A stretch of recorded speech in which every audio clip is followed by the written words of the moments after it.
Bonjour ou rebonjour pour certains, à toutes et tous. Donc avec mes deux collègues, nous allons avoir le plaisir de vous faire ce petit webinaire checklist en amont de dépôt de projet transition.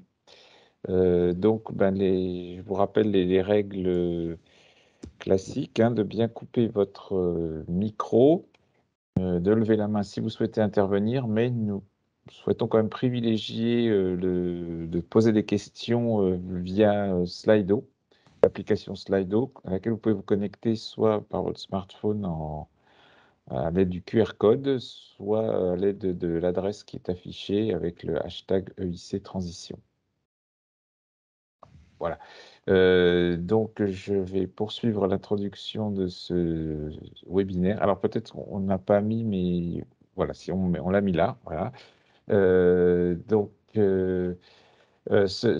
Juste on va présenter le PCN, donc notre coordinatrice, Elsa, qui est au Messery, et puis Chiara et moi-même qui sommes membres à 40 de notre temps de ce PCN, en ayant l'un et l'autre d'autres fonctions complémentaires, universitaires pour Chiara et à Chambre de commerce pour ma part. Sur cette page, un point important, nous avons réalisé un webinaire sur les appels à EIC Transition, que ce soit Open ou Challenge, le 30 mars dernier, et vous avez ici un lien pour un replay de ce webinaire. Donc aujourd'hui, nous n'allons pas revenir en détail, même si je vais survoler ce que sont les appels à EIC Transition, mais plutôt pour ceux d'entre vous qui sont en train de travailler au dépôt d'un projet ou d'accompagner des porteurs, les choses importantes à ne pas oublier et à bien prendre en compte. Alors, on va commencer par un petit rappel de la philosophie derrière le lycée Transition. Puis nous, Elsa et Chiara vous accompagneront en détail pour vérifier les bons éléments de la candidature, de la rédaction de la partie B, et puis on terminera par une petite checklist finale à emporter à la maison, comme on dit en anglais. Alors, donc un rappel sur le lycée, hein. Enfin, je pense que si vous êtes là, vous devez déjà tous connaître par cœur tout cela. Le nouvel instrument du troisième pilier d'Horizon Europe, l'instrument le plus important de ce pilier, faire de l'Europe un leader de l'innovation. Donc financer l'innovation radicale à haut risque et créatrice de nouveaux marchés, avec 3 instruments complémentaires tout le long de la chaîne de maturité technologique. Donc, il s'agit de limiter les risques pour attirer des investisseurs privés et de soutenir les meilleurs innovateurs. Et donc là, nous allons nous intéresser aujourd'hui aux transitions qui se situent donc au milieu, hein, entre le TRL 4, même 3-4 on pourrait dire, et le 5-6, avec 2 types d'appels sur ce transition. Des appels ouverts, c'est-à-dire sans sujet préconçu, on appelle open, ou des appels, vous le verrez, enfin vous le reverrez, parce que je pense que vous l'avez sans doute vu, autour de deux défis importants en termes sociétaux, économiques, challenges. Alors, les grands principes de l'EIC Transition, comme on vient de le voir, c'est de passer de la recherche à l'innovation, c'est-à-dire depuis la preuve expérimentale en laboratoire, en allant au-delà. Et donc, il s'agit à la fois de maturer et de valider la technologie dans des environnements d'application pertinents. Donc, il y a des aspects à la fois techniques, mais des aspects aussi économiques, puisqu'il faut prendre en compte l'exploration et le développement d'une analyse de rentabilité d'un modèle d'entreprise, enfin d'un business model qui est donc compatible avec la commercialisation de cette technologie. Donc, on a plusieurs activités qui sont déployables, possibles au travers d'une transition, que ce soit des études de marché, que cette analyse de la rentabilité de la technologie sur un marché ou sur plusieurs marchés, des perspectives d'évolution. Très important, la notion de protection de la propriété industrielle, et puis des études aussi de concurrence, etc. Les résultats qui sont attendus au bout d'une transition, c'est une technologie dont l'efficacité est à présent démontrée dans son environnement d'application, On part d'une technologie dont on a la preuve expérimentale, et là, il s'agit d'en démontrer l'efficacité dans son environnement d'application, pardon, mais aussi d'avoir un modèle commercial validé et un business model jusqu'au développement marché. Et donc être prêt pour le step suivant. Le step suivant, c'est quoi? C'est si on se réfère au continuum de l'EIC, c'est l'EIC Accelerator, mais ça peut être d'autres types, je dirais, de dispositifs pouvant amener cette technologie validée dans son environnement en phase d'industrialisation et ensuite sur le marché. Next, voilà. Alors, EIC Transition, c'est tout nouveau. C'est un nouvel instrument qui n'existait pas auparavant. Nous venons de recevoir, enfin nous avons reçu il y a déjà quelques semaines, oui, les résultats du premier call de 2021.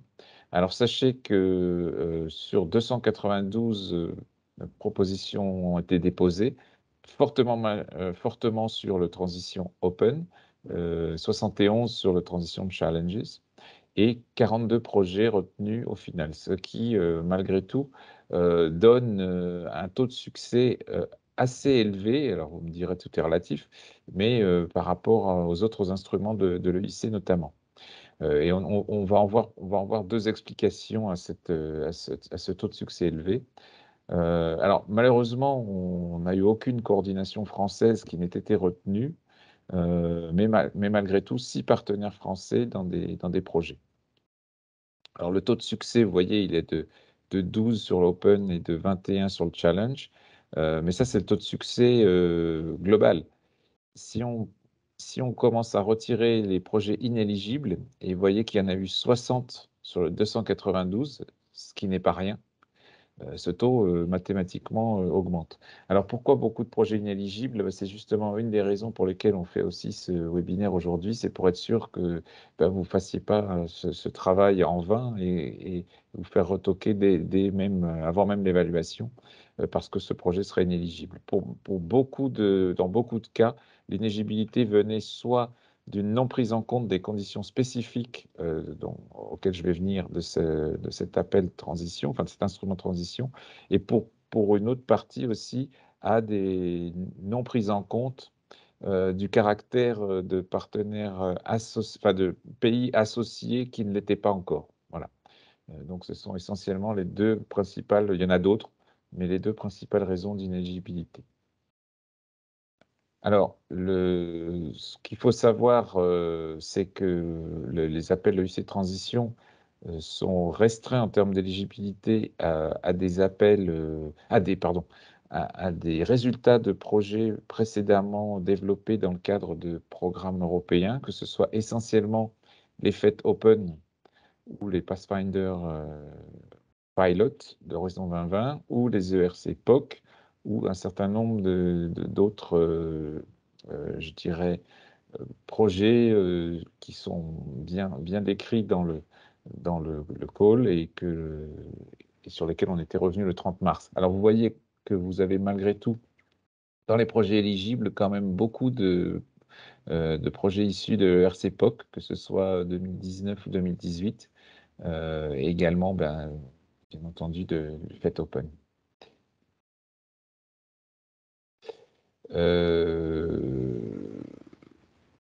Donc la candidature se fait de manière électronique, hein, via le Funding and Tenders Portal, et elle comprend deux parties. Donc la partie A, qui est remplie en ligne et générée par le portail de soumission, hein, c'est classique, hein, c'est comme tous les autres appels Horizon Europe, et la partie B, qui est la partie narrative et sur laquelle nous allons revenir également en détail.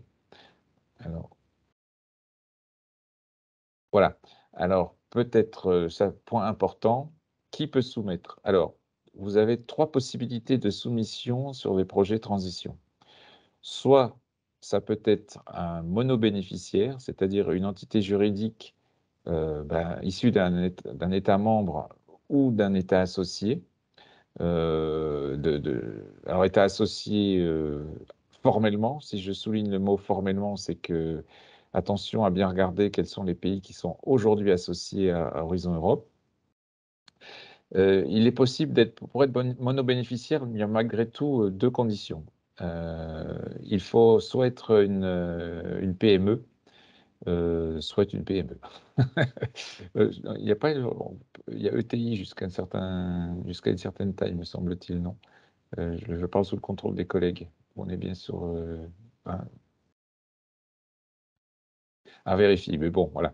En tout cas, À vérifier effectivement. hein? C'est ça, hein?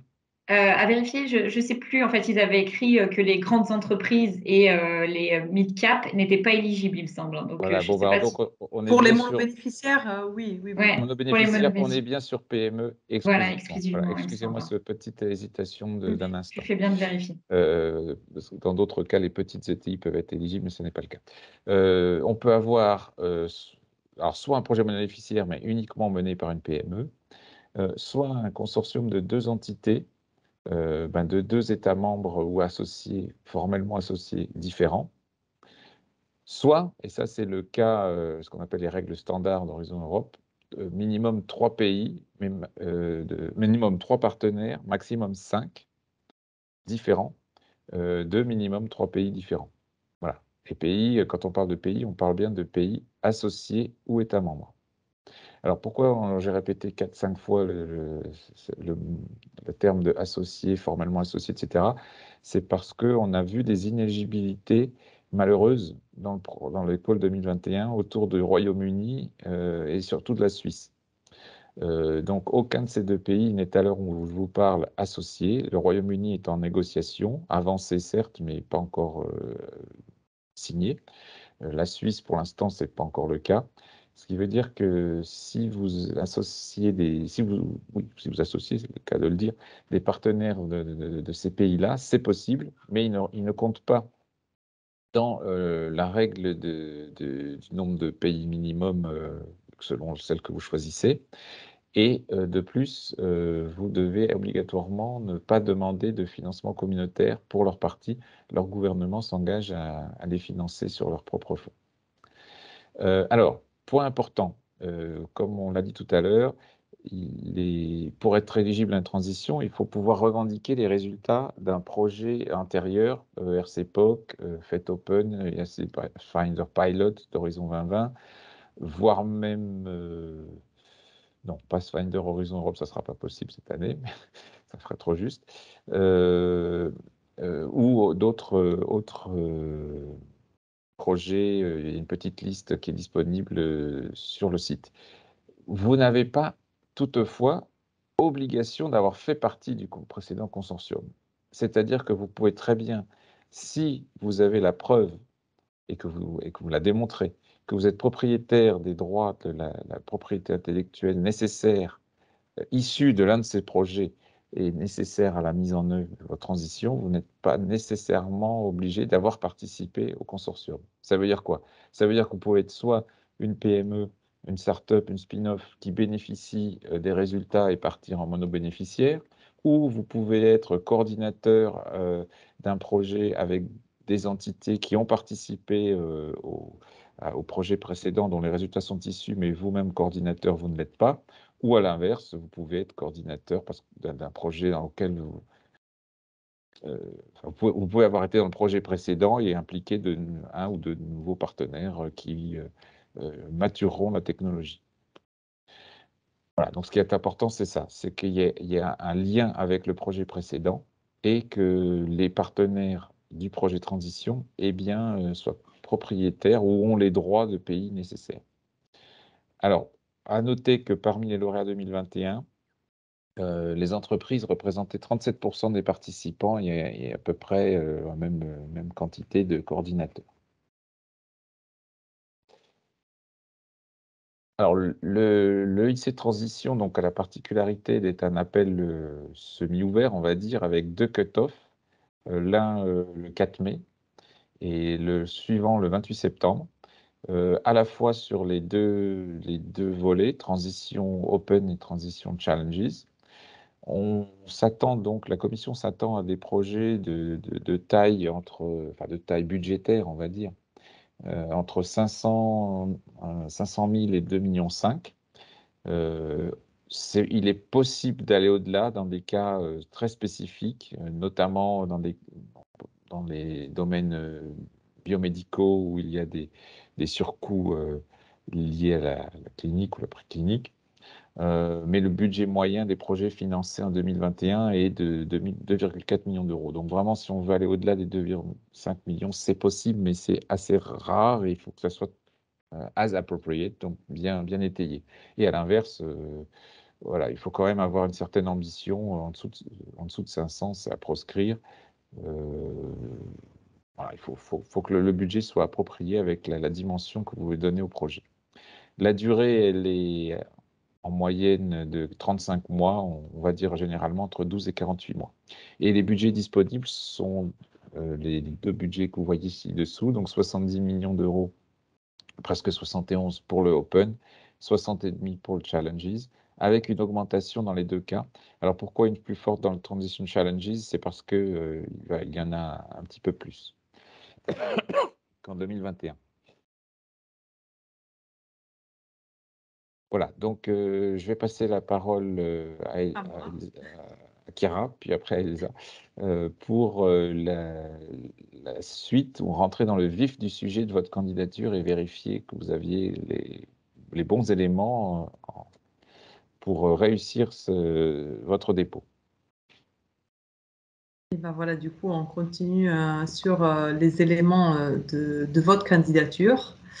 Comme le disait déjà tout à l'heure Laurent, on va du coup rentrer dans le détail à la fois de votre soumission en ligne et de la partie scientifique de votre projet. Donc la soumission de votre proposition se fait de manière uniquement électronique via le Funding and Tenders Portal, celui qui avant s'appelait le Participant Portal, le portail unique de soumission de la Commission européenne. Votre proposition doit comprendre deux parties. Une partie administrative, dite aussi partie A, qui est remplie en ligne, on va vous le montrer tout de suite, et qui est générée automatiquement par le portail de soumission au moment où vous créez votre projet sur le portail de soumission. Et une deuxième partie, la partie B, qui représente le document scientifique et qui est la partie narrative proprement dite de votre proposition de projet, qui comprend 3 sections et qui doit être rédigée à partir d'un formulaire, d'un template imposé par l'appel à projet. Et que cette partie vous sera présentée plus en détail par Elsa par la suite.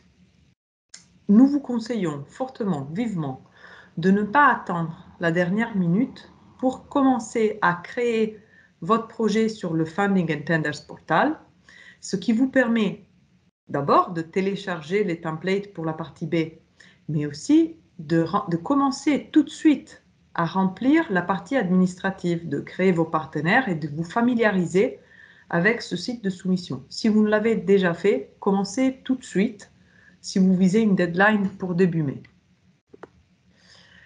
Aussi, c'est l'occasion, effectivement, quand on se rapproche de ce Funding and Tenders Portal pour se rapprocher de vos services d'accompagnement au montage de projets, vos cellules Europe, vos cellules de valorisation, de transfert, etc. Faites-vous accompagner, c'est l'excuse peut-être, les aspects administratifs et financiers, mais contactez-les aussi au plus tôt.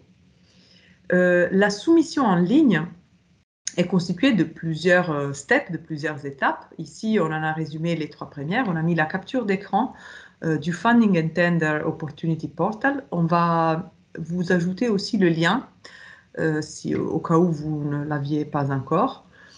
Tout d'abord, il est important de savoir qu'il faut avoir un login, un identifiant et un mot de passe pour se connecter au portail afin de commencer la soumission. Donc, le premier step, si vous ne l'avez pas déjà, c'est de se créer un identifiant et de recevoir le mot de passe pour accéder et se connecter au portail.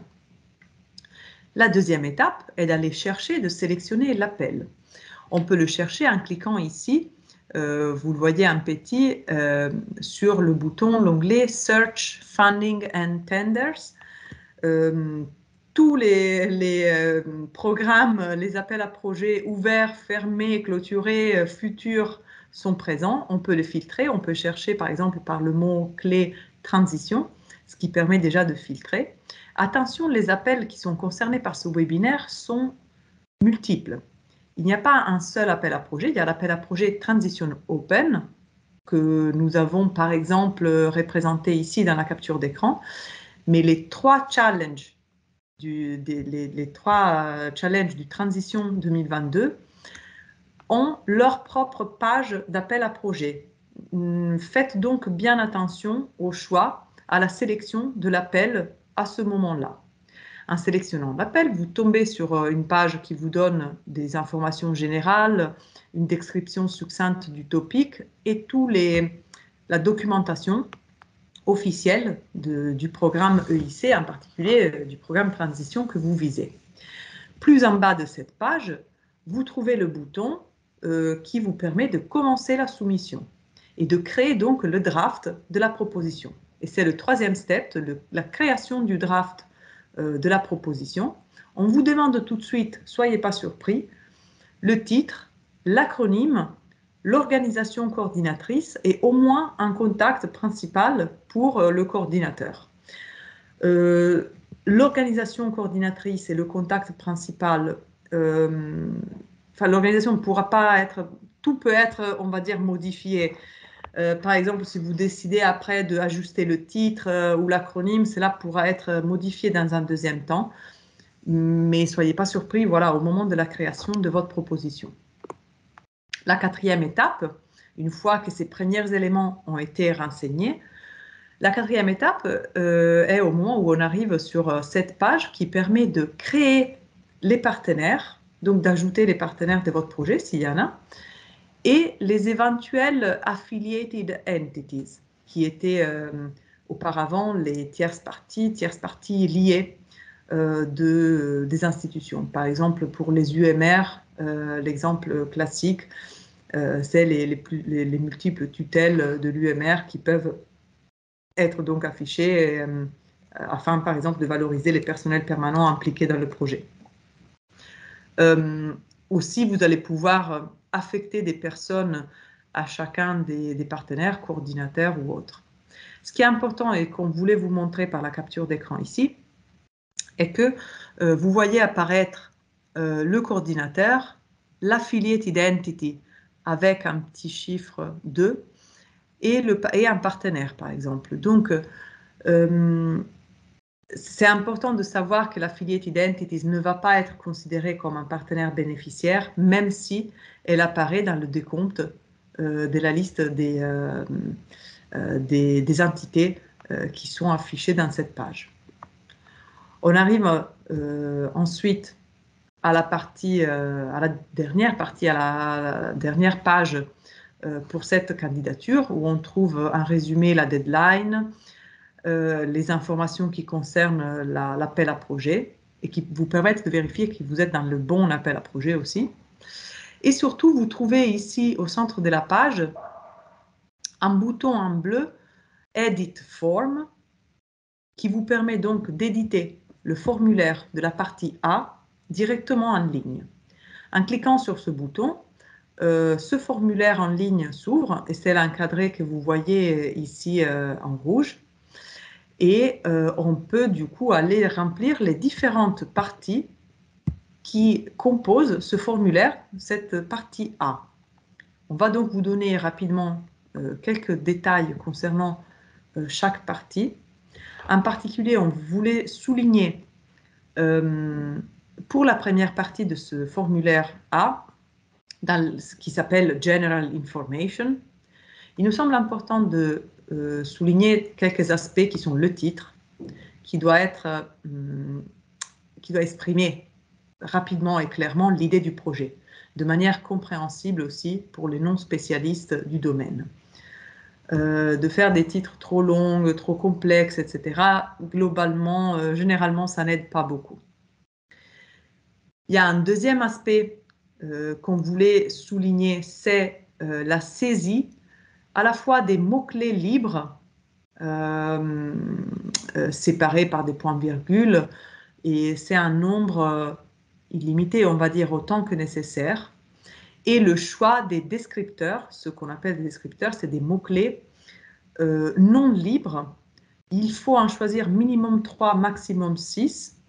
Vous êtes aidé par une structure, un entonnoir, on va dire, qui permettent d'aller de la discipline à la sous-discipline aux descripteurs plus précis. Il y en a beaucoup à choisir. Par ailleurs, la liste de tous ces descripteurs peut être trouvée parmi la documentation officielle de l'appel à projet sur la page de l'appel à projet du participant portal. Il est très important de définir de manière très soigneuse, de prendre le temps de choisir attentivement ces mots-clés, à la fois les mots-clés libres et les descripteurs, parce que c'est sur la base de ces mots-clés que votre projet va être affecté à un évaluateur ou à un autre. Ça permet vraiment de caractériser votre projet et ça doit être représentatif du contenu pour que votre projet soit évalué au mieux par les évaluateurs les plus pertinents. Aussi, un autre point qui nous semble important dans cette partie générale introductive du formulaire administratif est bien sûr le résumé, l'abstract. C'est un résumé synthétique de 2000 caractères qui n'est pas confidentiel. Donc attention, les informations que vous mettez dans ce résumé sont susceptibles d'être publiées largement sur les sites de la commission si votre projet est retenu, mais aussi si votre projet n'est pas retenu. C'est le résumé qui est envoyé par exemple aux évaluateurs externes pour qu'ils puissent se positionner, comprendre si ils peuvent évaluer votre projet. Et donc si c'est des concurrents directs par exemple, ils ont accès au résumé. Donc choisissez attentivement les informations que vous donnez. Bien sûr, il faut que ce résumé contienne de manière claire, punchy, le plus possible, les objectifs du projet, comment les objectifs vont être atteints et quelle est la rélevance de ces objectifs par rapport à l'appel à projet. Ça va sans dire, le résumé est quelque chose qui doit être écrit de manière très soignée, de manière dynamique. Ne laissez pas cette tâche de l'écriture du résumé, de l'abstract, à la fin, la dernière demi-journée avant la soumission. C'est quelque chose qui doit être très soigné. Ensuite, la deuxième partie du formulaire administratif concerne la liste des participants. Comme on le disait, vous le voyez dans l'encadré en haut, vous retrouvez la liste de toutes les institutions qui participent au projet, qu'elles soient coordinateurs, affiliated entity ou partner. L'affiliated entity ne va pas faire partie de la liste des bénéficiaires du projet, il ne va pas signer le grant, enfin les accords qui vont être mis en œuvre si le projet est retenu entre le coordinateur et les partenaires. Néanmoins, elle apparaît ici. Quand vous cliquez dans le bouton Show Participant Details, il est possible donc d'aller rentrer et saisir toutes les informations pour chaque partenaire qui le concerne. En particulier, en plus des informations administratives, des adresses, etc., à partir de Horizon Europe, on trouve aussi une liste des personnes qui sont impliquées, des personnes appartenant à cette entité bénéficiaire qui sont impliquées dans le projet. 3 autres listes qui concernent les publications, les projets et les infrastructures de recherche auxquelles le partenaire a accès. Et, in fine, une série de cases à cocher ou pas pour définir et préciser bien le rôle des participants, enfin, les rôles que l'organisation va avoir au sein du projet.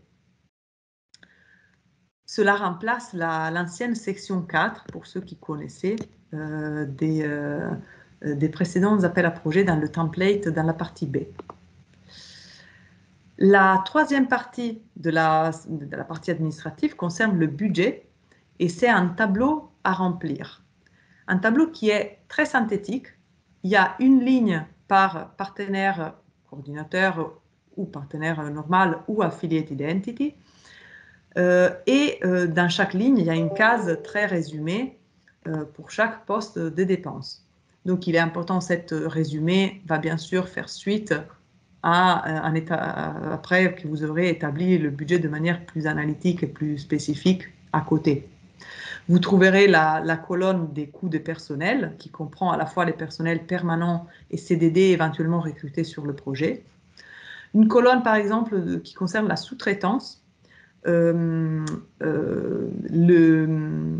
La particularité donc du coût du financement par sous-traitance est que donc sur cette partie, il n'y aura pas de calcul automatique de indirect cost. Qu'est-ce que c'est les indirect costs? Ils apparaissent un peu plus loin là. C'est un pourcentage calculé automatiquement des coûts directs. Les coûts directs étant la somme des coûts de personnel, des coûts d'achat, d'équipements, de consommables, etc., qui relèvent de votre projet.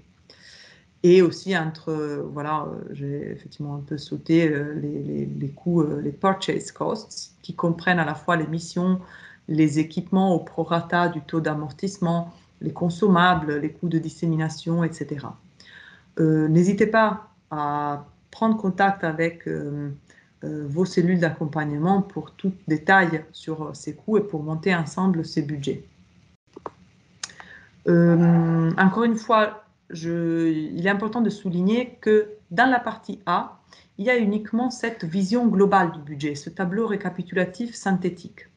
Ce sera dans la partie B, et en particulier dans la section implémentation, où vous allez devoir, attention c'est devoir, donner des détails dans des tableaux qui sont obligatoires concernant le nombre de personnes mois par work package, le détail de sous-traitance, de facturation interne ou de contribution in-kind pour chaque participant.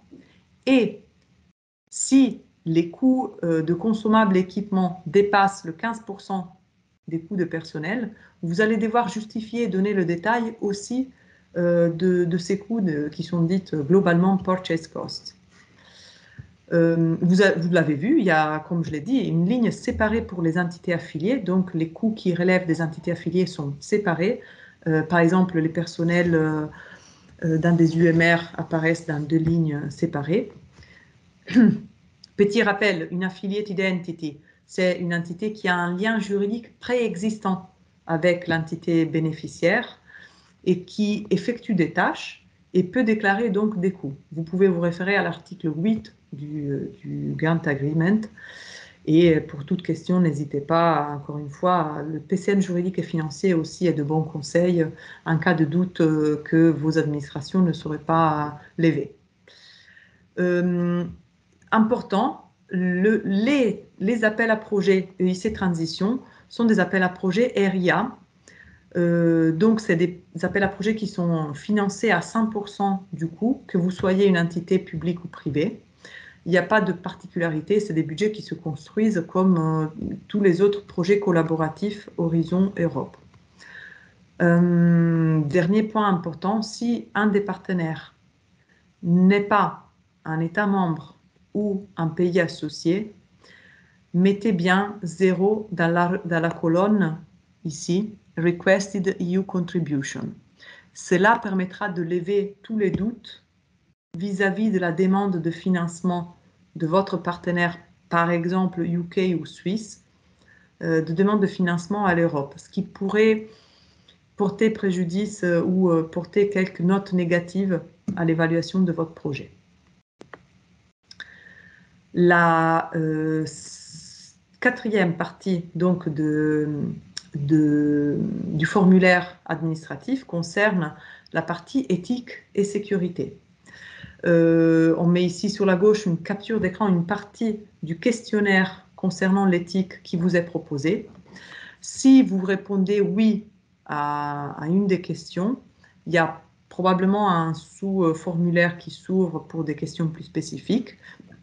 Et aussi, il faudra écrire à côté, dans l'encadré qui est grisé mais qui se débloquera, où vous indiquerez le numéro de la page correspondant dans la partie B où vous mentionnez, par exemple, l'expérimentation animale concernée par la question à laquelle vous avez répondu oui, et donc vous parlez dans votre programme scientifique de ce que vous allez faire dans le détail, on va dire.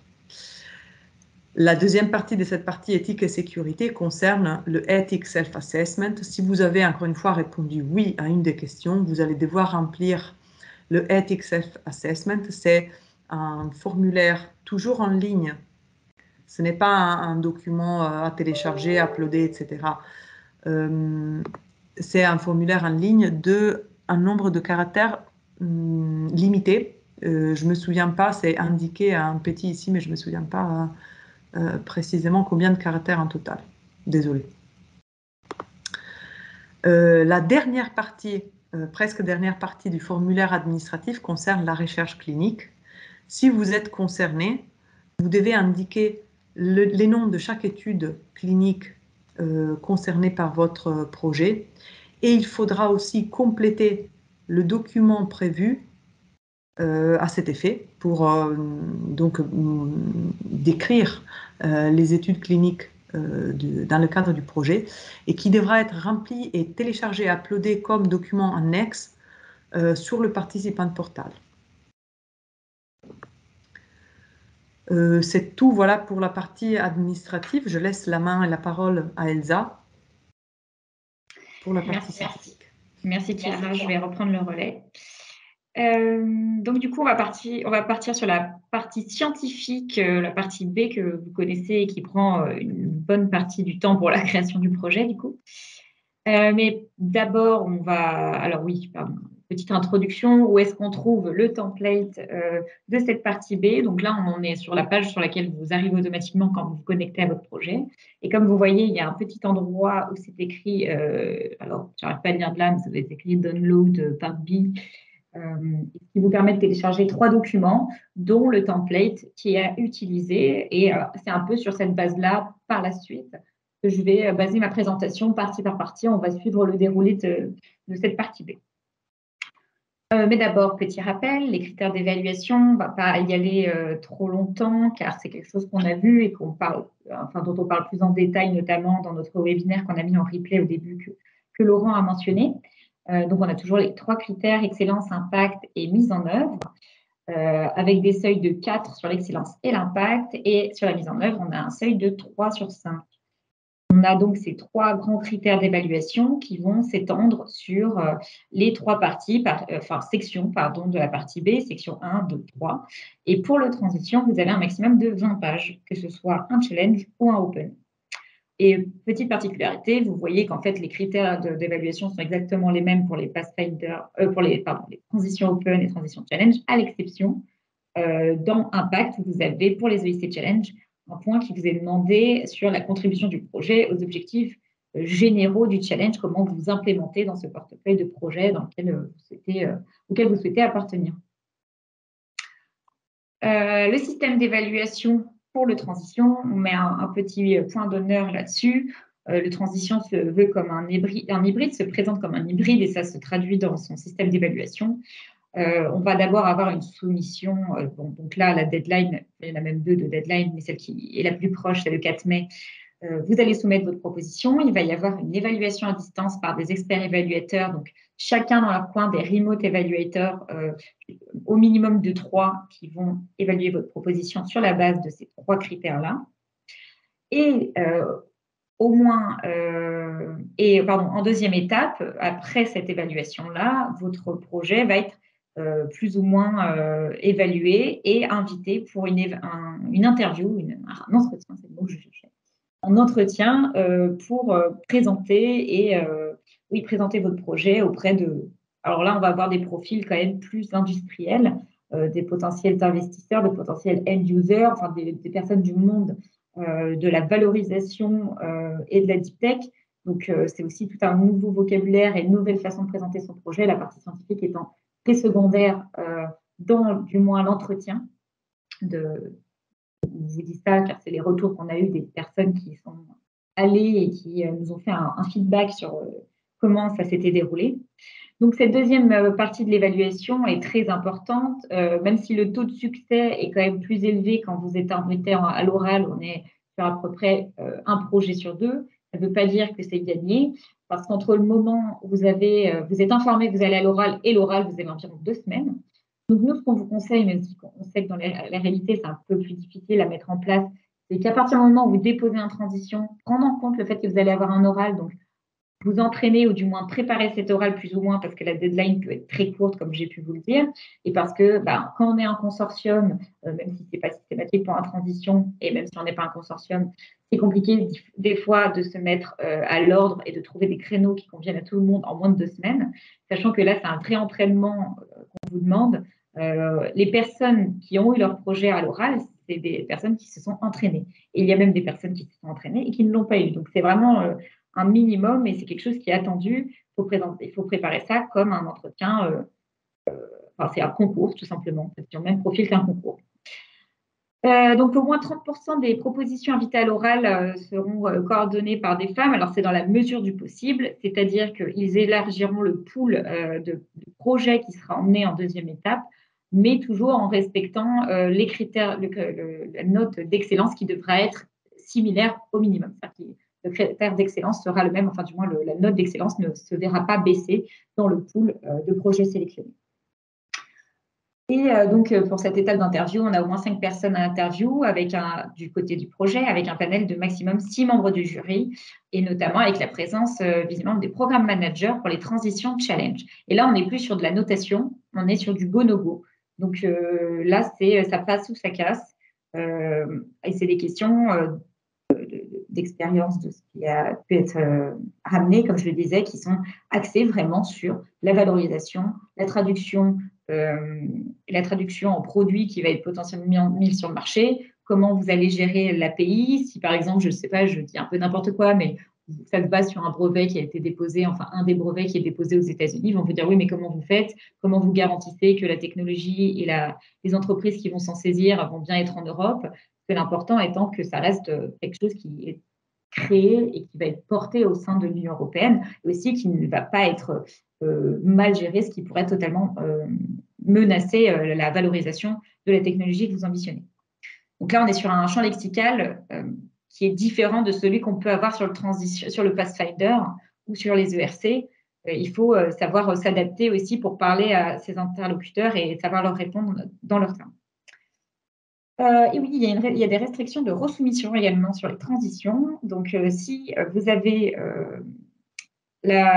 pas le seuil de un seul des critères d'évaluation, vous avez le droit de resoumettre qu'une seule fois dans les 12 mois une version améliorée de votre proposition.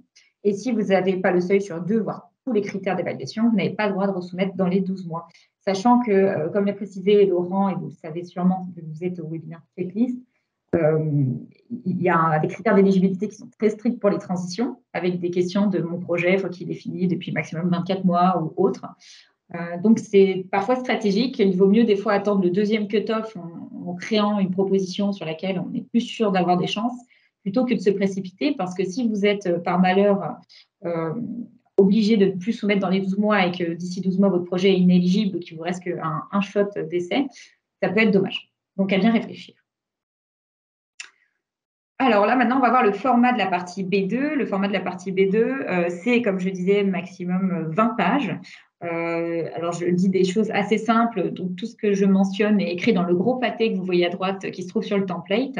Il faut retirer les tableaux de définition, la page d'instruction et les consignes après chaque section.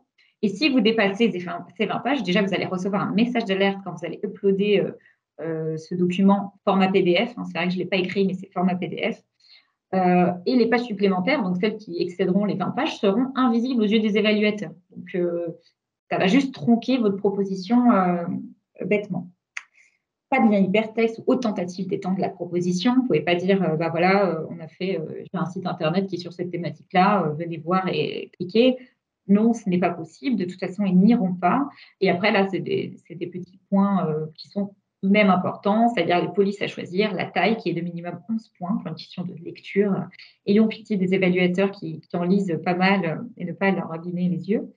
Et des marges, donc 15 mm, c'est des points que je vous laisserai lire et appliquer, mais il faut vraiment faire attention parce que c'est c'est non négligeable et ça va vite se voir à l'œil nu si vous n'êtes pas dans le même format que les autres propositions. Donc on continue. Là, en fait, c'est une lecture une lecture de la partie B, du template de la partie B. Donc après, vous arrivez sur cette partie qui est de remplir les données concernant le projet sur lequel se base votre EIC Transition.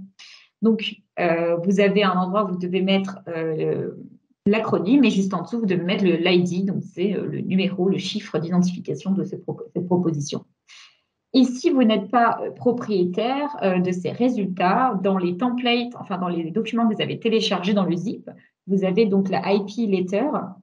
Et cette IP letter doit être signée par les propriétaires des résultats en question que vous allez exploiter, qui atteste, une commitment letter, qui atteste que vous avez bel et bien les droits pour utiliser cette API, ou alors que vous êtes en phase de négociation. En tout cas, les propriétaires de l'API que vous allez gérer doivent attester que vous n'êtes pas en train de faire ça dans leur dos. Et cette lettre qui doit être signée du coup et uploadée en version PDF et à mettre à l'endroit où on a mis une petite flèche, donc juste en dessous de la partie B. Il y a aussi un point qui est pertinent, enfin qui est spécifique aux transitions par rapport au Pathfinder.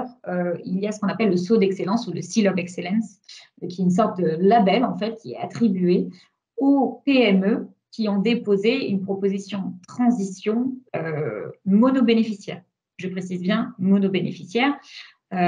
Donc, pour s'assurer d'avoir ce Seal of Excellence à la suite de l'évaluation, selon les notations. Alors peut-être, là, je ne sais plus, Laurent, si tu peux confirmer, mais il faut qu'ils aient dépassé les thresholds pour avoir le Seal of Excellence, je ne me souviens jamais de ça. Oui, il faut avoir été invité à l'oral. Voilà, ok, merci, c'est ça qui me manque. Alors, ce n'est pas dépasser les thresholds, c'est si vous êtes une PME monobénéficiaire et que vous êtes invité à l'oral, vous pouvez obtenir ce Seal of Excellence en cas d'échec, ce qui est quand même un label d'excellence, tout simplement comme il l'indique. Mais pour avoir ce Seal of Excellence, il faut au préalable cocher ces 2 petites cases qui peuvent sembler inaperçues, enfin qui peuvent passer inaperçues, mais il faut bien penser à les cocher pour en fait avoir les autorisations nécessaires pour qu'on vous attribue ce sceau d'excellence. Puis, à la suite de cet élément-là, vous arrivez aux différentes sections 1, 2, 3. Donc, à chaque début de section, vous trouverez une liste de questions par sous-critères. C'est important de prendre conscience que ce sont des questions auxquelles répondent les évaluateurs quand ils écrivent votre Evaluation Summary Report, enfin, quand ils répondent, quand ils font l'évaluation. Donc, c'est des questions dont il faut s'imprégner vraiment, auxquelles il faut arriver à répondre dans votre proposition, parce que c'est ça qu'ils vont chercher en premier quand ils vont lire votre proposition. Donc, les réponses doivent être évidentes. Il ne faut pas que ce soit, ils ne doivent pas avoir à lire entre les lignes, ils n'ont pas à chercher. Enfin, le risque, c'est que si vous leur demandez de chercher, de lire entre les lignes les réponses aux questions, c'est qu'ils lâchent l'affaire ou qu'ils disent que tout simplement, ce n'est pas assez précis ou détaillé. Donc voilà, essayez de vraiment répondre à ces questions-là lors de la rédaction. Et ça peut être intéressant de rédiger, puis de relire ces questions en se disant, est-ce que j'y réponds? Ou alors demander à un de vos pairs de lire et de voir si vous répondez aux questions en l'occurrence. Donc, on va commencer par la section 1, la partie excellence, donc le premier critère d'évaluation qui a un seuil de 4 sur 5. Donc, même si ça peut sembler assez évident, il faut qu'elle soit claire, précise et contextualisée. Il faut vous dire que vous vous adressez à des experts évaluateurs, mais ce ne sont pas toujours des experts précis de votre domaine qui ont connaissance du contexte, de l'état de l'art. Donc, il faut vraiment aller dans le détail et expliquer les enjeux, on va dire, dans le niveau technologique et scientifique de votre proposition. Et aussi contextualiser, parce que là, on est sur des transitions donc, qui reprennent la suite d'un projet qui existant déjà, donc des résultats existants déjà. Il faut remettre dans le contexte les résultats, dans quel contexte ça a été fait, où on en est, le projet initial, dans quoi vous le portiez, justement, quels sont les enjeux technologiques, etc., etc. Pour que les évaluateurs aient toutes les clés en main pour comprendre votre projet et l'aspect excellence, tout simplement. Il faut décrire les objectifs, donc c'est-à-dire les objectifs qui vont au final par la suite se retranscrire dans le work plan, les livrables et autres détails qui seront dans l'implémentation. Il faut idéalement utiliser des schémas, des images en fait pour faciliter la compréhension et puis c'est plus agréable, on va dire, à la lecture. Il ne faut pas oublier que c'est des humains qui vous évaluent. C'est plus agréable à la lecture d'avoir des images pour un peu plus, pour comprendre plus précisément les attendus et les ambitions de votre projet, des schémas du moins. Il faut mettre en parallèle en fait les objectifs de développement technologique, mais aussi de validation de marché. on est sur du transition. Tout ce qui est question de validation de marché est vraiment au même niveau que le développement technologique. C'est-à-dire que là, on va vous demander de montrer par A plus B quelles sont les activités que vous allez mettre en place et comment vous ambitionnez de mettre ça en place pour arriver à la fin de votre projet à une potentielle intérêt 5-6, donc avec des éléments qui sont assez forts pour vous permettre prochainement une mise sur le marché de votre technologie. Attention, on est sur une transition, donc la validation de la technologie doit être convaincante. Et donc, c'est-à-dire que vu qu'elle est issue d'un projet précédent, il faut que, par exemple, la preuve de principe ou les validations en laboratoire qui ont été faites, par exemple, dans le RCPOC dont est né votre projet, doit être convaincante et bien décrite. Il faut qu'ils comprennent que la technologie sur laquelle vous vous basez, en tout moins la recherche qui a déjà été faite sur laquelle vous vous basez, est assez mature pour une transition. Alors, évoquer la méthodologie dans la partie 1.3 et aussi les dimensions de genre qui sont liées à votre recherche si nécessaire, les questions aussi de sciences ouvertes. Il y a des liens hypertextes que vous aurez quand vous aurez le PDF, en fait, qui vous envoient directement sur les pages qui sont présentées sur Horizon Europe, parce que ça, c'est des questions qui sont transverses à Horizon Europe, les dimensions de genre, les questions de sciences ouvertes, mais aussi les questions de management de données. Alors, il faut savoir que pour les questions de management de données, il peut y avoir la possibilité de ne pas publier les données quand vous expliquez par A plus B que c'est une menace pour la propriété intellectuelle du projet, bien sûr. Et après, il y a le principe de do no significant harm. Donc ça, c'est des questions de aucun impact négatif sur l'environnement.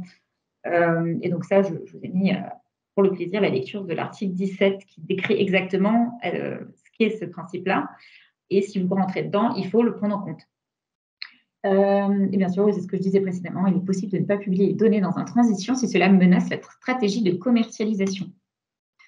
Donc voilà quelques questions qu'on vous recommande de vous poser à la relecture ou de poser à vos pairs qui pourraient évaluer votre proposition. Est-ce que je démontre bien l'originalité de l'approche? Est-ce que les avantages compétitifs potentiels sont explicités?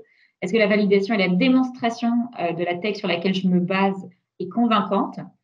Est-ce que mon projet est bien axé sur le développement technologique? Et est-ce que j'ai bien identifié et décrit les différentes applications et fonctionnalités possibles ou potentielles? On peut aussi se demander si les end-users sont identifiés et pertinents. Le marché visé, les objectifs commerciaux sont bien définis et décrits, parce que comme je disais, on est sur une volonté de validation de marché. En fait, on n'est pas du tout que sur le développement technologique. Il faut penser et viser déjà le marché dans lequel vous voulez vous implémenter ou créer, quand on est sur la création d'un marché à part entière. Et si je ne suis pas à l'origine de la tech, important, est-ce que j'ai bien montré ma capacité ou celle du consortium en cas de consortium à prendre le relais sur ce développement technologique? Parce que dans le cas d'un ERCPOC, imaginons, le PI qui était la tête pensante pour le développement de cette technologie laisse le lead à une entreprise ou à un autre institut, pour X ou Y raison, pour montrer que cet institut ou le consortium qui prend le relais, malgré l'absence du PI, a les capacités à suivre et à on va dire, à donner le relais suffisant pour une avancée technologique, pour l'avancée technologique en question. Est-ce que le développement de cette technologie répond à un besoin urgent sur le marché? Il y a toujours une question de timing à prendre en compte dans ces questions-là. On va passer à la section 2, donc impact. Donc l'impact, c'est très important. On est aussi sur un threshold de 4 sur 5, donc qui montre que l'importance de l'impact pour la transition est là. Donc il faut démontrer les activités qui vont permettre le développement du business model et de la technologie. Donc ça, c'est des activités à part entière qui sont parfois pas dans la culture de recherche. Donc il faut savoir répondre correctement dans le bon champ lexical, dans les bonnes attentes. Donc parfois, il est intéressant de se faire aider si on n'a pas cette culture-là. Ou alors tout simplement, en fait, si on a cette culture, c'est super, c'est le moment justement de l'utiliser et de la développer pour montrer que vous avez des plans pour tout ce qui est création de business model et que vous avez déjà pensé à l'après et à la commercialisation. Donc, il faut qu'il y ait une analyse initiale sur les marchés potentiels et les concurrents potentiels, c'est-à-dire prendre en compte la demande et l'acceptabilité potentielle de cette technologie, démontrer les avantages socio-économiques pour l'Europe. Il ne faut pas oublier que c'est un financement européen, donc il faut aussi qu'elle voit la plus-value. Or, tout simplement, créer de nouveaux marchés. Activité pour mener à bien la commercialisation à l'issue du projet, donc notamment avoir une stratégie de pays qui est percutante et pertinente par rapport aux attentes et aux ambitions. les indicateurs sont importants d'avoir, c'est important d'avoir des indicateurs quantitatifs et qualitatifs sur les activités liées au marché. Donc, ça permet d'avoir un suivi, de montrer comment on peut potentiellement s'adapter si certains indicateurs ne répondent pas. Et puis, ça montre aussi aux évaluateurs que vous avez une vision assez concrète et précise sur comment ça va se passer et comment vous pourrez le quantifier. Il faut aussi penser à l'implication de potentiels partenaires clés qui ne seraient pas des bénéficiaires, mais qui seraient tout aussi pertinents dans des advisory boards ou en tant que prestataire externe, ou alors tout simplement en tant qu'expert externe qui viendrait apporter une expertise à des moments ponctuels. Et si on est sur un EIC Transition Challenge, il est important d'expliciter aussi l'alignement entre les impacts de votre projet et les objectifs généraux du challenge visé. Donc, le scope de votre projet ne doit pas se limiter au projet en soi, mais doit être englobé, implémenté dans des objectifs globaux du portefeuille dans lequel vous souhaitez vous construire. Donc là, on a mis un petit rappel en bas, différence entre communication et dissémination, qui sont aussi des points très importants à faire apparaître, les stratégies de communication et de dissémination dans votre partie impact. Donc, voici à nouveau quelques questions à vous poser ou à poser à vos pairs à la lecture de votre partie impact. Est-ce que les potentiels clients et end-users sont impliqués, c'est-à-dire en tant que partenaire ou en tant que personne, pour les clients, peut-être en tant qu'expert ou membre d'un advisory board ou directement en tant que partenaire, si pertinent. Hein. C'est à vous de voir la pertinence selon les ambitions de votre projet. Ai-je déjà déposé des brevets liés au développement de cette technologie? Est-ce que certains membres du consortium ont déjà une expertise dans le marché visé? Ça, c'est des choses à mettre en avant. C'est-à-dire que ce n'est pas binaire. Si ce n'est pas le cas, ce n'est pas un drame, mais il faut montrer comment vous allez pallier à ce manque. Et si c'est le cas, mettez-le bien en avant, que vous avez une expertise. Est-ce que les bénéfices socio-économiques que je décris ont bien un impact négatif? Non, aucun. Non, pas bien sûr. Aucun impact négatif collatéral, par exemple sur l'environnement, tout simplement, ce qui peut paraître évident, mais il faut bien le préciser. Est-ce que ma stratégie de communication et de dissémination est bien décrite? Je vise des publics spécifiques, mais aussi le grand public aux besoins, en fait, selon la pertinence. Et si ça a des avantages socio-économiques, montrer que j'ai aussi des actions peut-être un peu plus larges pour raise awareness auprès c'est les termes qu'ils utilisent auprès de grand public.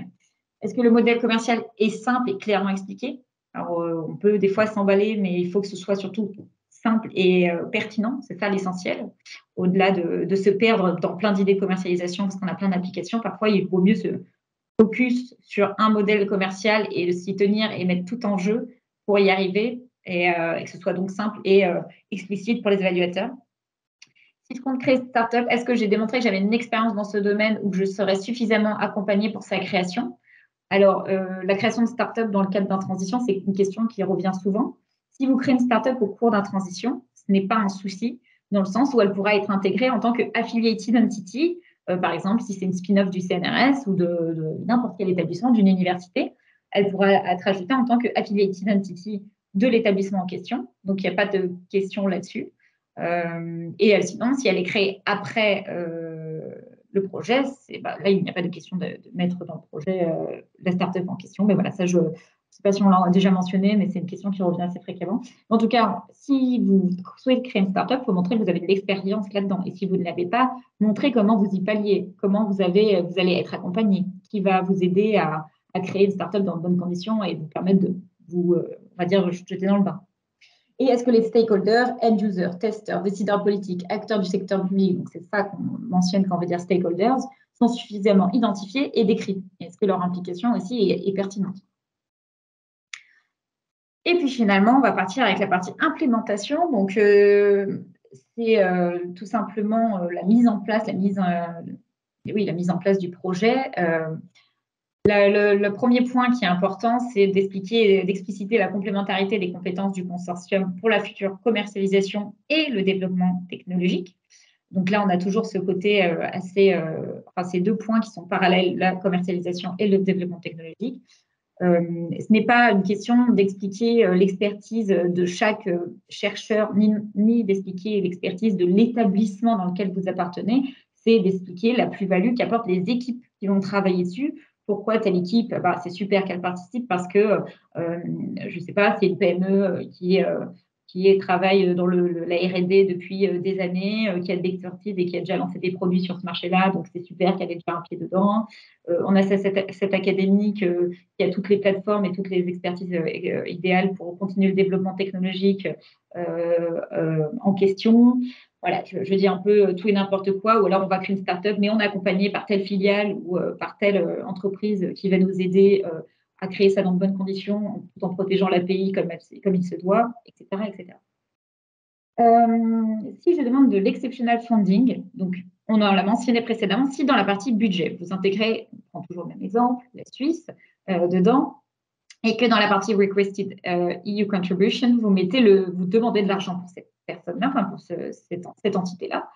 À partir du moment où vous mettez un montant là-dedans pour un pays tiers, c'est considéré comme du exceptional funding.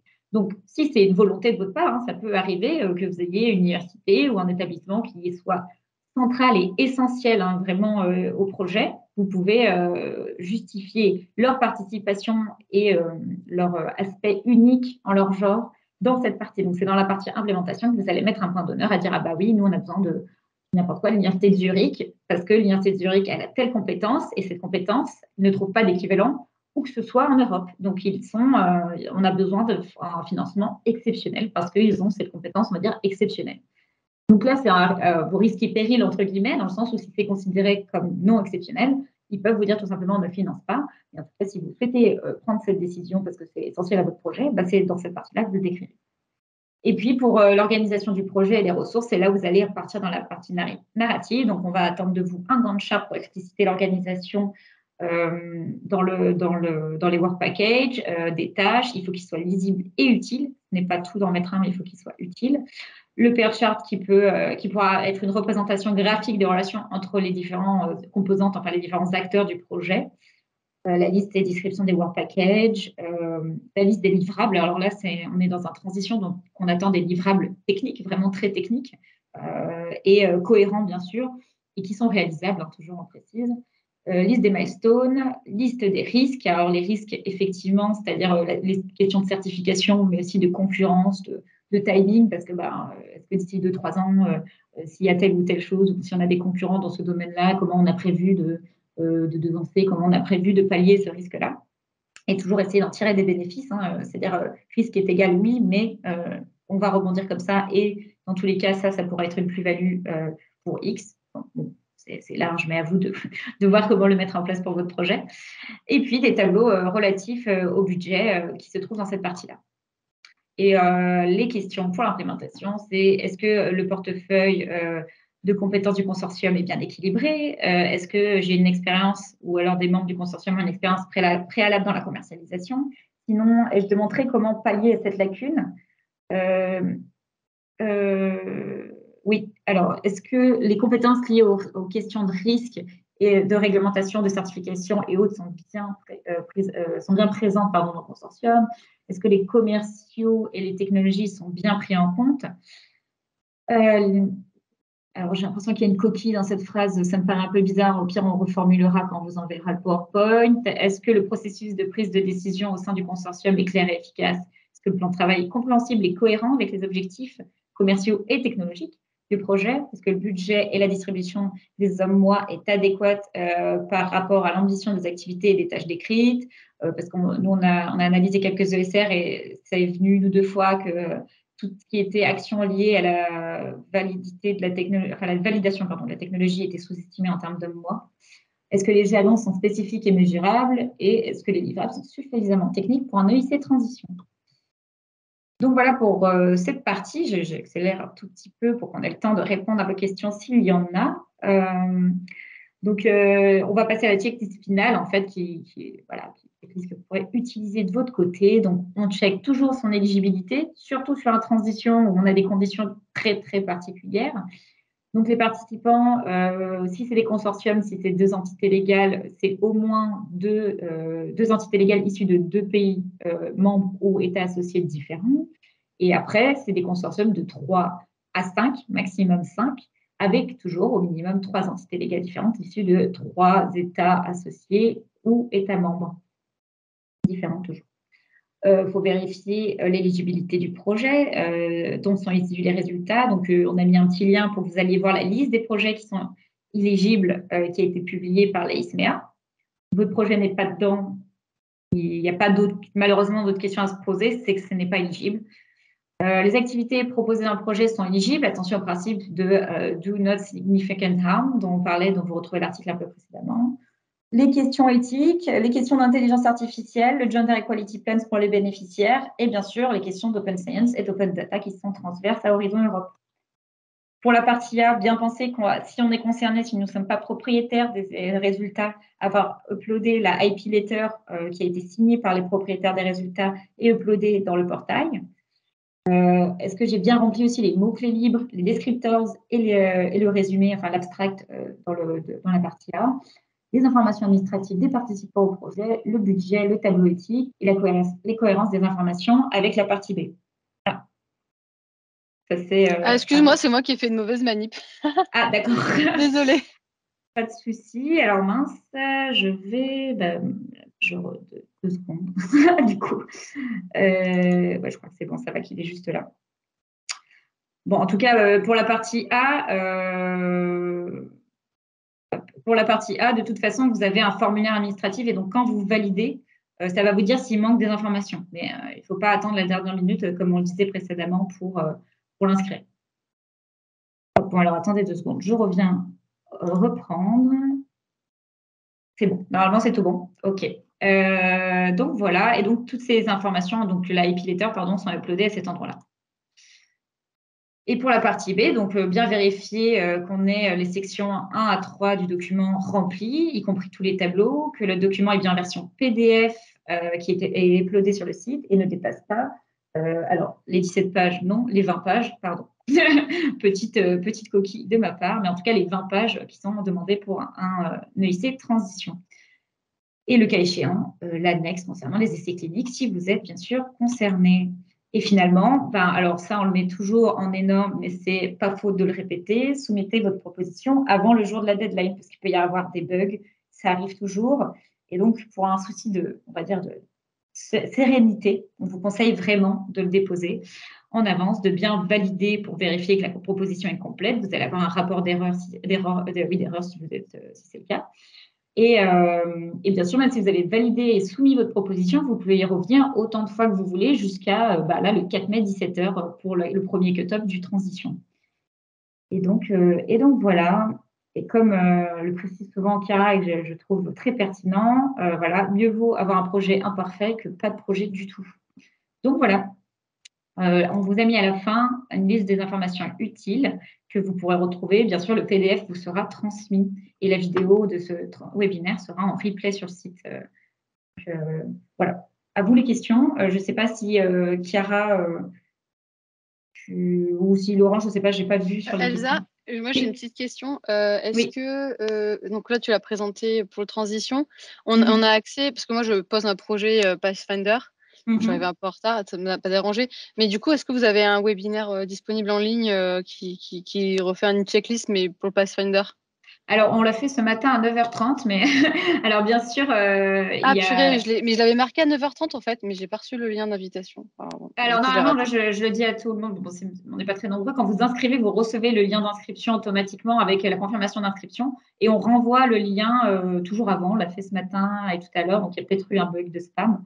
Mais pas de souci, de toute façon, on va le mettre en replay. C'est des webinaires qui seront en replay, donc il n'y a pas de souci, même si tu as loupé le webinaire, il sera en replay dans la semaine. Ça dépendra de nos services qui sont quand même sous l'eau, mais assez rapidement, donc pas de souci. Ok, disponible sur le site horizoneurope.gouv. Ouais.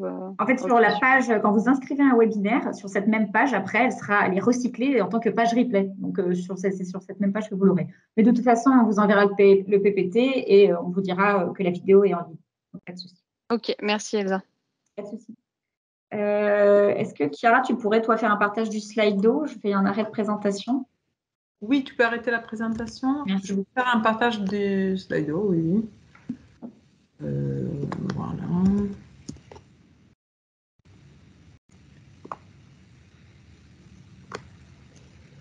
Voilà.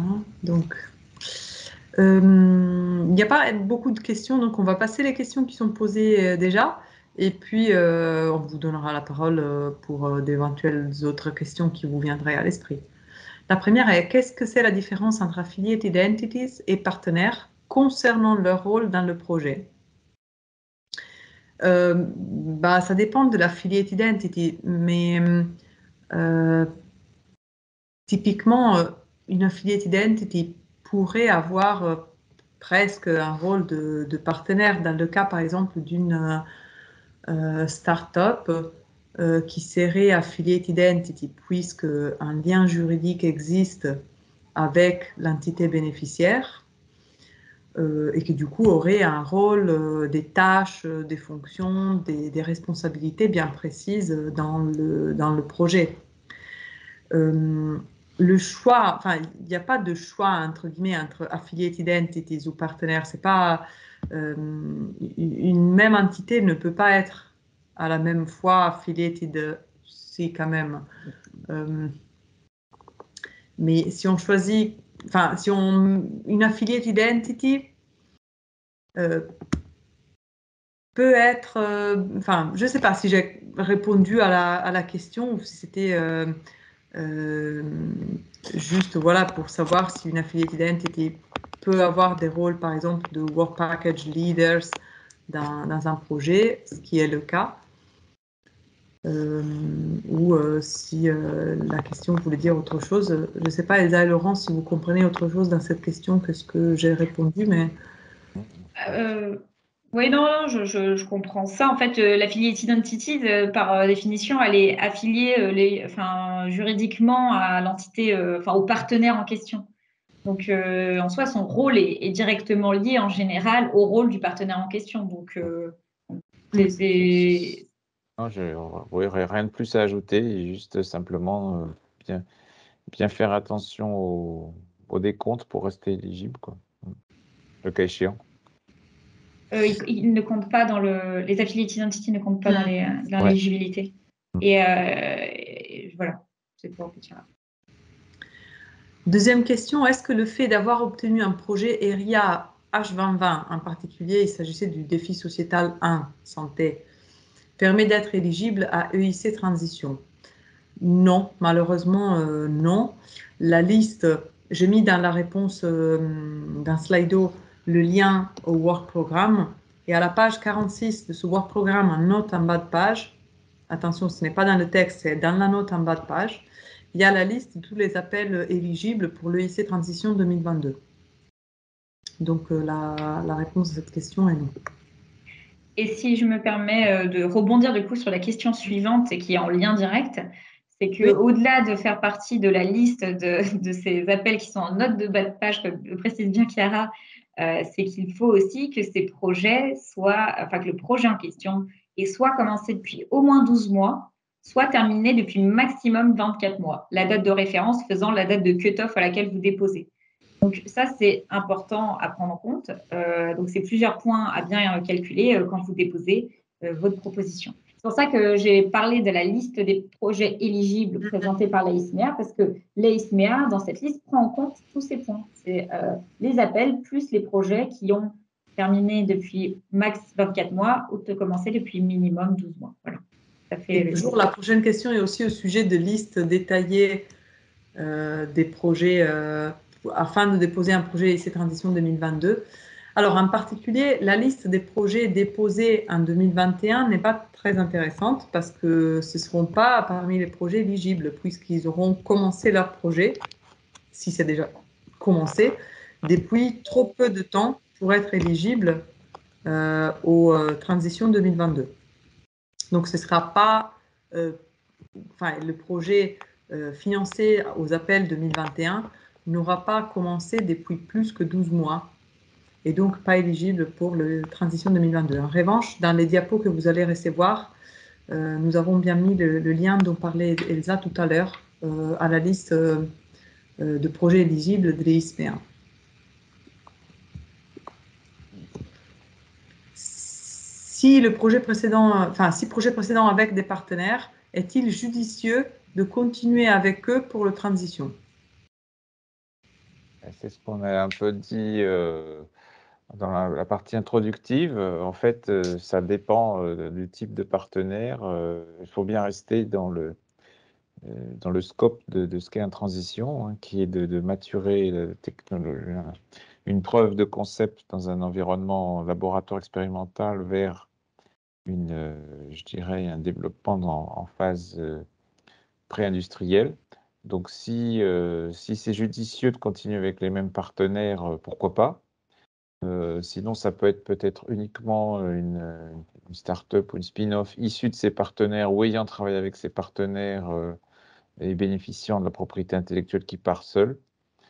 Tout cela, ça va dépendre un peu du contexte. Est-ce que ces partenaires, ce sont des partenaires plutôt de recherche et est-ce qu'il y a un besoin de R&D complémentaire ou peut-être encore des choses pour... On a vu dans les ESR, on a vu parfois des monobénéficiaires qui partaient seuls et pour lesquels il est resté encore pas mal de travaux exploratoires, tant scientifiques que marchés d'ailleurs, et pour lesquels il avait été jugé qu'ils n'avaient peut-être pas toutes les connaissances suffisantes pour y aller tout seul. Dans d'autres cas, la start-up était suffisamment, comment dirais-je, représentatrice des résultats et du potentiel marché pour y aller toute seule. Ou alors vos partenaires sont des partenaires industriels aussi. Enfin, c'est vraiment difficile de répondre de manière unique à cette réponse. Ça va dépendre du contexte dans lequel vous êtes. Mais en tout cas, il n'y a pas de... Enfin, les évaluateurs ne vont pas privilégier un consortium uniquement parce que c'est le même que la proposition de source. Ça doit être pertinent par rapport au projet de transition actuel. Par contre, si vous partez dans un consortium où il n'y aurait aucun partenaire d'exploitation de la technologie commerciale, in fine, c'est possible, mais il faudra être convaincant et montrer que il y a une entité qui va se créer au cours du projet, qui sera créée à la fin du projet et vers laquelle seront transférer les résultats pour une exploitation commerciale et que vous avez déjà prévu la façon dont elle allait être créée, dont ces résultats vont être transférés.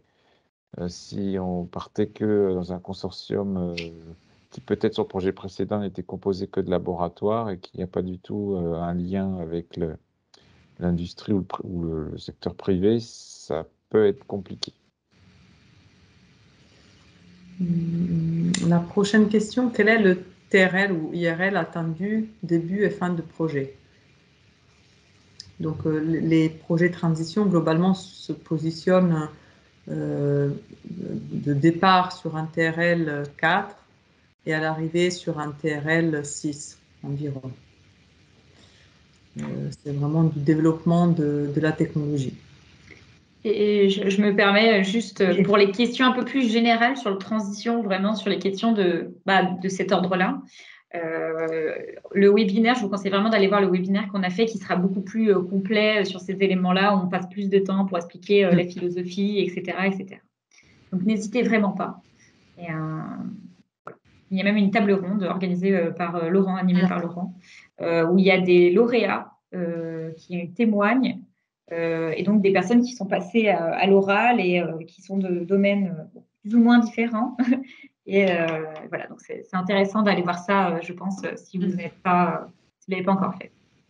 Alors peut-être pour continuer la réponse, tout à l'heure, la personne avait mis, voilà, c'est ce que j'allais dire, avait mis IRL et pas TRL, mais on revient à la même chose, hein, finalement. Il faut aboutir à un IRL, on va dire, qui est soit le prototype produit, soit le démonstrateur produit. Voilà. Alors, je me base sur la définition IRL-TRL de Go2S3, hein, qui est un programme européen lié à la spécialisation intelligente, notamment, voilà. Alors, sauf si vous avez d'autres définitions IRL à proposer. Mais on est à peu près au niveau du on va dire, du démonstrateur, du prototype produit ou du démonstrateur produit. Ok. À l'arrivée. Merci pour cette précision à la fois de la part de la personne qui a posé la question et pour toi, Laurent. Du coup, on va peut-être continuer dans un souci de cohérence. Faut-il déjà être en contact avec des investisseurs et les nommer? Alors, je me permets d'en mentionner parce qu'on a discuté hier avec nos collègues du PCN Accélérateur et qui nous ont apporté un éclairage sur ce qui aurait pu être attendu et un peu la vision hybride du transition. Si vous avez déjà des contacts avec des investisseurs et que c'est le cas, vous avez un soutien, il faut le mentionner, effectivement. C'est important, en fait, de montrer que vous avez déjà pensé à l'après, qu'il y avait déjà des intérêts qui ont été qui ont émergé de la part d'investisseurs. C'est un plus, en fait, parce qu'en finalité, on va vouloir développer une technologie et la mettre sur le marché. Donc, potentiellement, à la fin du transition, ces investisseurs vont directement être impliqués. Donc, c'est effectivement un point en plus et vous pouvez très bien les nommer. Vous pouvez très bien dire que vous avez leur soutien ou du moins que vous les avez contactés. Ça montre que vous avez une implication et que vous avez déjà réfléchi au marché, aux personnes qui pourraient être intéressées et les stakeholders pertinents. Donc, voilà. Je ne sais pas si vous voulez peut-être Laurent qui a rajouté. Ce qu'il faut savoir, c'est que plusieurs témoignages nous ont montré que lorsque vous arriverez à la phase orale, vous serez interrogé quasiment que là-dessus. Alors, pas sur le fait d'être en contact avec les investisseurs, mais sur le fait d'être prêt à l'investissement. Exactement. Donc, si vous l'avez déjà, ça ne peut être que bénéfique et sachez que vous saurez cuisiner, entre guillemets, sur ce sujet dans la phase orale. Je suis d'accord avec Elsa et Laurent. Juste, je pense qu'il faut faire attention à la manière dont vous amenez le fait d'être en contact avec des investisseurs, les mentionner, à ne pas faire passer le message, enfin, à ne pas brouiller le message sur le financement actuel de votre projet à ce stade. C'est-à-dire, peut-être, hein, ça c'est une réflexion personnelle, ça pourrait faire poser des questions si jamais vous déclarez qu'il y a déjà d'autres financements, d'autres sources de financement pour ce projet à ce stade. Un évaluateur pourrait se dire, du coup, quel est l'intérêt que le programme transition le finance. Donc, que de se poser la question, de rentrer en contact, d'y réfléchir pour l'après, je pense que c'est très bien, comme le disait Laurent, mais attention à bien calibrer. Après, la compréhension de la question, on parle d'investisseurs, donc de personnes qui vont mettre de l'argent dans une start-up qui n'est pas... Oui, non, mais c'est surtout que les investisseurs, pour moi, c'est la compréhension que j'en ai eue. C'est les personnes qui vont prendre part potentiellement au capital. Donc là, on parle de quelque chose qui n'est pas créé, donc ils savent très bien. Enfin, ça me semble... alors, en tout cas, si ce n'est pas le cas, effectivement, Chiara a totalement raison là-dessus. C'est des investisseurs qui disent « Je suis intéressé par cette technologie, il faut que vous continuiez de la développer et je serai là après » potentiellement pour investir dedans. Mais pour l'instant, oui, bien sûr, ce n'est pas. Tu fais bien de préciser. Et donc, ça fait lien, pardon, avec la question qui est juste en dessous. Alors, on va venir au Times New Roman, hein. Mais pour moi, c'est des letters of interest, donc, notamment d'investisseurs. Ça arrive, c'est la prochaine, enfin, pas plusieurs fois qu'on nous le dit. Il n'y a aucun endroit pour les uploader. Ce n'est pas la question. Vous pouvez mentionner que vous avez des lettres d'intérêt d'investisseurs. Si c'est ça, n'hésitez pas à préciser si je suis totalement à côté de la plaque. Mais en tout cas, si c'est la question, en tout cas, j'y réponds. Vous pouvez mentionner que vous avez des lettres d'intérêt d'investisseurs qui sont intéressés par votre technologie, votre produit, mais il n'y a nulle part pour les uploader. Sauf erreur de ma part, ce n'est pas le cas. Même les lettres de soutien et autres, c'est des choses qui ne se font pas, du moins pour les transitions et les pathfinders. Donc voilà, je voulais rebondir parce que ça faisait un lien. Oui. Et la dernière, c'est sur la police Times New Roman, car ce n'est pas la meilleure police pour une lecture facile. Je partage totalement sur le Times New Roman, mais malheureusement, c'est ce qui est préconisé, on va dire, dans le template. Ce n'est pas... Voilà, c'est la description technique qu'a donné Elsa aussi. Donc, on la retrouve ici. C'est un peu plus bas, je crois. C'est un peu plus bas, voilà, c'est exactement. là. C'est Times New Roman pour Windows. The reference font for the body text of the proposal is Times New Roman. Donc, c'est le font de référence.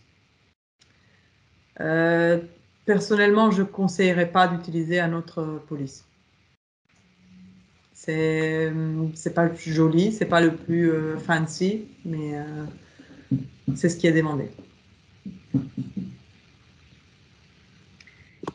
Alors, il y a encore d'autres questions sur Slido. Non, c'était la dernière sur Slido. C'est la dernière. Donc, du coup, si vous avez... on a encore 5 minutes. Si vous voulez prendre la parole, lever la main, n'hésitez surtout pas. Autant en profiter jusqu'au bout. Donc, sinon, on ne va pas vous forcer. Vous n'avez plus de questions. Aussi, voilà, vous n'êtes pas très nombreux.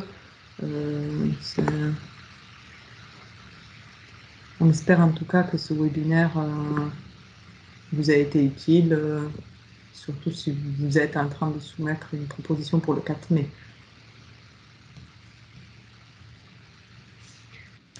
Et donc, oui, ce webinaire vaut pour le 4 mai, mais aussi pour le 28 septembre. Ça sera exactement la même chose. Oui, tout à fait.